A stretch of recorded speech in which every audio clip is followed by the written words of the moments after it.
ধন্যবাদ জানাচ্ছি আপনাকে এবং যারা দেখছেন। দেখেন, জুলাই সনদ আমাদের একেবারে এই সরকার গঠন হওয়ার পর থেকেই আমরা জুলাই সনদের কথা বলছি।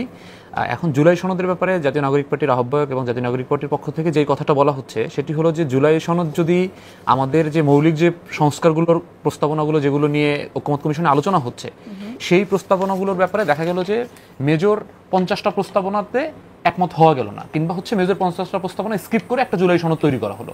তাহলে কি হবে? তাহলে আসলে এই সনদটার আসলে কোনো ভ্যালু থাকবে বলে আমরা মনে করি না। যে কারণে আমরা মনে করছি যে জাতীয় নাগরিক পার্টির আহ্বায়ক নাহিদ ইসলাম বলেছেন যে জুলাই সনদ যদি মৌলিক সংস্কারকে বাইরে রেখে যদি বা সেটাকে স্কিপ করে যদি একটা জুলাই সনদ তৈরি করা হয় এবং সেটাকে দিয়ে আসলে জাতিকে বুঝতে হয়, সেই সনদ আসলে এনসিপি আসলে গ্রহণ করবে না। এক নাম্বার দুই যে বিষয়টি আমরা বলতে চাচ্ছি সেটা হচ্ছে যে জুলাই সনদের আগেও আমাদের আরেকটা বিষয় দরকার, সেটি হচ্ছে ঘোষণাপত্র। কারণ এই গণঅভ্যুত্থান যেটি হলো, এই গণঅভ্যুত্থানের যদি একটি আইনি এবং সাংবিধানিক স্বীকৃতি না থাকে তাহলে পরবর্তী সময়ে আমাদের কি ধরনের সংকট তৈরি হবে এবং এই গণঅভ্যুত্থানটা এক ধরনের দাঙ্গা এবং হাঙ্গার হিসাবে আসলে পরবর্তীতে এটাকে বিবেচনা করা হবে। যে কারণে আমরা দেখছি যে ঘোষণাপত্রটা ছাড়াও আসলে জুলাই সনদটা গ্রহণ করার সুযোগ নেই, কারণ জুলাই সনদ হচ্ছে এক ধরনের চুক্তি যেটা আগামীতে। কিন্তু আপনারা কি এই যে সনদটা যেটা ড্রাফট এটাকে আপনি পড়েছেন?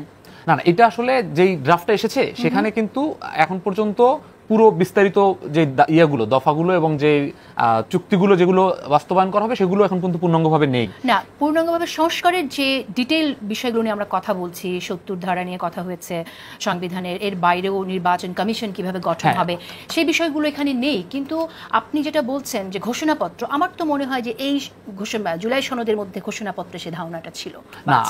জুলাই সনদের বিষয়টা এই দুইটা বিষয়ের মধ্যে একটু বিস্তর পার্থক্য আছে এবং সেই বিষয়টা আমাদের খুব কনসিয়াসলি বুঝতে হবে। একটা হচ্ছে যে জুলাই সনদটা হচ্ছে এই বর্তমান রাজনৈতিক দলগুলোর মধ্যে একটা চুক্তি, যেই চুক্তিটা পরবর্তীতে রাজনৈতিক দলগুলো সরকার পরিচালনায় মান্য করবে এবং সেইভাবে কিছু আইনের বিষয়গুলোকে অ্যাডাপ্ট করা হবে, যেটা আমরা দেখেছি 90-এর পরবর্তীতে এক ধরনের 3 দলীয় যে চুক্তিটা হয়েছিল।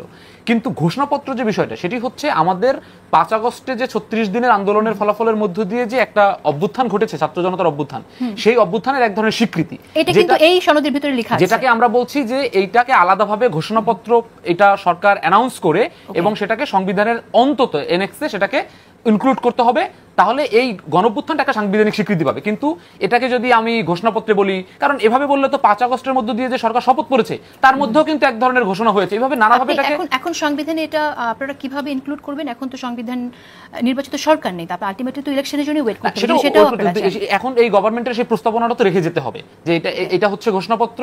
এবং সেই ঘোষণাপত্রের বিষয়টা হচ্ছে যে আমাদের এই রাষ্ট্রের গত, সেটাকে আপনি স্বাধীনতার পর থেকে ধরেন কিংবা গত 15 বছরের স্বৈরাচারী সময় থেকে ধরেন, সেখানে লড়াই সংগ্রামের যে ধারাবাহিকতা এবং তার মধ্য দিয়ে কিভাবে বাংলাদেশের ছাত্র জনতা একটা জায়গায় আসলো, এসে কোন দাবির প্রেক্ষিতে রাস্তায় নামলো এবং ফ্যাসিবাদী ব্যবস্থার বিলোপটা করলো, কি আকাঙ্ক্ষাগুলোর মধ্য দিয়ে এই জায়গাটা তৈরি হলো, সেই বিষয়ে সকল দল এবং সকল পক্ষের একটা ঐকমত্যের ভিত্তিতে যে আমরা যে একটা আন্দোলন করে একটা গণঅভ্যুত্থান ঘটিয়েছি সেই ঘটনার একটা স্বীকৃতি, সেইটা আমার কাছে মনে হয় যে এখানে কোনো বিরোধিতার জায়গা থাকার কথা না। এবং এইটা যে আগামীতে কোনো আইন করা বা বাস্তবায়ন করার বিষয় না, কারণ সেটা তো জুলাই সনদের যে শর্তগুলো থাকবে, বিভিন্ন প্রেক্ষিতে যে সংস্কার প্রস্তাবনার ধারাগুলো থাকবে, সেই ধারাগুলো বাস্তবায়নের বিষয় থাকবে। তো সেই জায়গা থেকে ঘোষণাপত্র এক্সক্লুসিভলি আলাদাভাবে আমাদের প্রয়োজন। ওকে, তাহলে যেটা এখন বলছে যে জুলাই সনদটা আপনার ড্রাফটটা দলগুলোর কাছে সবার কাছে আছে, যেটা আপনাদের নেতারা বলেছে আমরা গ্রহণ করতে পারি না, সেটার সাথে ঘোষণাপত্রের কোনো সম্পর্ক নেই আপনি বলছেন? না, সেটার সাথে আচ্ছা, আমি আসবো